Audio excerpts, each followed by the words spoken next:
Cerebral angiography करा जाता है हमारे ब्रेन के अंदर की आर्टरीज के ब्लॉकेज को ढूंढने के लिए। अब ये जो सेरिब्रल एंजियोग्राफी है बिल्कुल वैसे ही होता है जैसे कोई नॉर्मल एंजियोग्राफी करी जाती है। अब इसमें एक पैर की नस से वायर डाला जाता है, यानी कि कैथेटर डाला जाता है। आम भाषा में उसको हम वायर बोल देते हैं पेशेंट को समझाने के लिए। अब इसके अंदर एक कैथेटर डाला जाएगा और ये कैथेटर ले जाएंगे पूरा यहाँ ब्रेन की आर्टरी तक। अब ब्रेन की आर्टरी तक जब ये कैथेटर पहुंच गया तो इसके अंदर छोड़ी जाएगी ब्लैक कलर की डाई, जो कि हमें ऊपर से सियाम मशीन से दिख जाएगा। सियाम मशीन एक एक्सरे का ही एडवांस्ड वर्जन होता है। अगर हम डाई बनाना चाहें तो ऐसी ये डाई चली जाएगी, जहां जहां पे डाई गई है वहां पे मिलेगा ब्लैक कलर, और जहां पे डाई नहीं जा पाई यानी कि जहां पे ब्लॉकेज है, जो कि यहां पे दिख रहा है, यहां पे कोई भी कलर नहीं दिखेगा। तो यहां पे ऐसा व्हाइट कलर का बीच में कंस्ट्रक्शन सा दिख जाएगा। ये हम समझ जाएंगे ऊपर से जब हम सियाम से देख रहे हैं कि इसको इस पर्टिकुलर एरिया में ब्लॉकेज है, और फिर इसके लिए हम मेडिकेशन या जो भी इंटरवेंशन है वो आगे प्लान करते हैं। अब सेरिब्रल एंजियोग्राफी के जो प्री प्रोसीजर प्रिकॉशंस है, पोस्ट प्रोसीजर प्रिकॉशंस है, बिल्कुल वैसे ही हैं जैसे नॉर्मल हार्ट की जो कोरोनरी एंजियोग्राफी करी जाती है उसके होते हैं। अगर बहुत ब्रीफ में लिखना चाहें प्री प्रोसीजर तो वो होता है KANH, और पोस्ट प्रोसीजर होता है ABCD। अच्छा, अब देखिए, जब ये हम न्यूमोनिक लिख रहे हैं तो इसमें हमने 8 टोटल लिख दिए, कान्हा, और फिर A से ABCD। ये 8 में शुरू के 4 प्री प्रोसीजर हैं और आखिरी के 4 पोस्ट प्रोसीजर हैं। तो कान्हा ABCD का फुल फॉर्म होता है प्री प्रोसीजर में किडनी फंक्शन टेस्ट, यानी कि किडनी का जो स्टेटस है सबसे पहले ये कराया जाएगा। जो डाई जाती है ब्लड के अंदर वो पूरी यूरिन के रास्ते बाहर आती है, और किडनी का काम होता है यूरिन बनाना। तो अगर किसी का kidney function test KFT deranged है तो ये टेस्ट अवॉइड करा जाता है, नहीं करा जाता। दूसरा होता है एलर्जी। तो एलर्जी पूछी जाती है बेसिकली आयोडीन की और सी फूड की। आयोडीन, सी फूड, या फिर अगर पहले कभी कॉन्ट्रास्ट पेशेंट ने लिया है किसी और रीजन से तो उसकी एलर्जी पूछी जाएगी। अगर एलर्जी है उसके बावजूद टेस्ट करना है तो एंटी हिस्टामिनिक और स्टेरॉइड बैकअप में रखते हैं, ताकि एलर्जी यानी कि एंटी एलर्जिक्स बैकअप में रखते हैं, यानी कि पेशेंट को एलर्जी अगर हो तो हम उसके लिए उसको मेडिकेशन दे पाए। फिर होता है पेशेंट को एनपीओ रखना। तो ये मिनिमम 4 to 6 आवर्स बोला जाता है।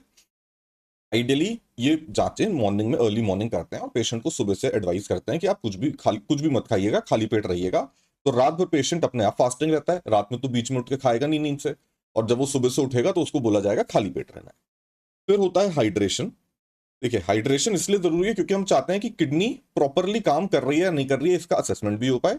और पेशेंट अगर हाइड्रेटेड है तो जो भी ये डाई डालते हैं इसका कुछ ना कुछ डाईयूरेटिक इफेक्ट होता है, यानी कि ये पेशाब बढ़ाता है। और पेशेंट अगर हाइड्रेटेड है तो एक्स्ट्रा जितना भी फ्लूइड है, हाइड्रेशन अच्छा है तो बॉडी में जो फ्लूइड है वो बाहर आएगा। पेशेंट का हाइड्रेशन अच्छा है तो पेशेंट डिहाइड्रेशन में नहीं जाएगा। तो हाइड्रेशन बोलते हैं 2 से 3 दिन कम से कम, या फिर 2 डेज का कम से कम 2 डेज तक गुड हाइड्रेशन रखना है। अच्छा, फिर आप आ जाइए पोस्ट प्रोसीजर पे। अब पोस्ट प्रोसीजर हमें पेशेंट का सबसे पहले असेसमेंट कंटिन्यूसली करते रहना है। अब देखिए, ये असेसमेंट अनलिमिटेड है। आपको पेशेंट के वाइटल्स भी लेने हैं, सिस्टमिक भी देखना है, यानी कि रेस्पिरेशन देखना है, पेशेंट सांस ढंग से ले रहा है, कार्डिक मॉनिटरिंग करनी है पेशेंट की, पेशेंट को कोई टेकिकार्डिया तो नहीं हो रहा या एक्टॉपिक्स तो नहीं आ रहे। इसके अलावा पेशेंट को एलर्जी के लिए मॉनिटर करना होता है, तो मॉनिटरिंग चाहिए होती है हमें, ताकि पेशेंट को कोई एलर्जिक रिएक्शन तो नहीं हो रहा। फिर होता है बेड रेस्ट, और बेड रेस्ट होता है ऑन फ्लैट बेड। ये चाहिए होता है कम से कम 12 आवर्स। 12 आवर्स तक पेशेंट का हम स्ट्रिक्ट बेड रेस्ट एडवाइस करते हैं हमेशा, क्योंकि इतना बड़ा कैथेटर जो हमने ये फीमोरल आर्टरी के थ्रू डाल दिया यहां से, ये कैथेटर पेशेंट को टेंडेंसी डेवलप कर देता है कि पेशेंट हो सकता है ब्लीड करे। इसके अलावा अगर पेशेंट को ब्रेन में क्लॉट है तो हो सकता है हमें ब्लड थिनर्स देने पड़े, तो टेंडेंसी जो ये ब्लीडिंग की है ये और बढ़ जाती है। अच्छा, इसके अलावा जहां पे ये हमने इतना बड़ा ये कैथेटर डाला है, काफी मोटा कैथेटर होता है ये, तो हम चाहते हैं कि इसको हम कंप्रेशन करके रखें।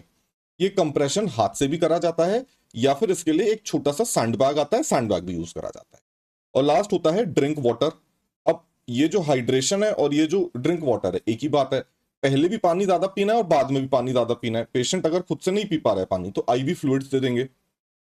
इसका पूरे का ऑब्जेक्टिव ये होता है कि पेशेंट का हाइड्रेशन ठीक रहे। अगर हाइड्रेशन ठीक रहेगा पेशेंट का तो जितना भी ये डाई इसके अंदर गया है पेशेंट के अंदर, ये पूरा फ्लश आउट होगा और जल्द से जल्द बाहर आ पाएगा। तो ये तो हो गया सेरेब्रल एंजियोग्राफी। क्यों करी जाती है, कैसे करी जाती है, बिल्कुल वैसे ही होता है जैसे हार्ट की एंजियो होती है, और प्री एंड पोस्ट प्रोसीजर उसके क्या क्या मॉनिटरिंग की चीजों पे ध्यान देना है, ये भी बिल्कुल वैसे ही है जैसा हार्ट की एंजियोग्राफी के वक्त प्री और पोस्ट प्रोसीजर हमें प्रिकॉशंस रखने होते हैं किसी भी पेशेंट को अगर हम डाई देंगे और कैथेटर डालेंगे।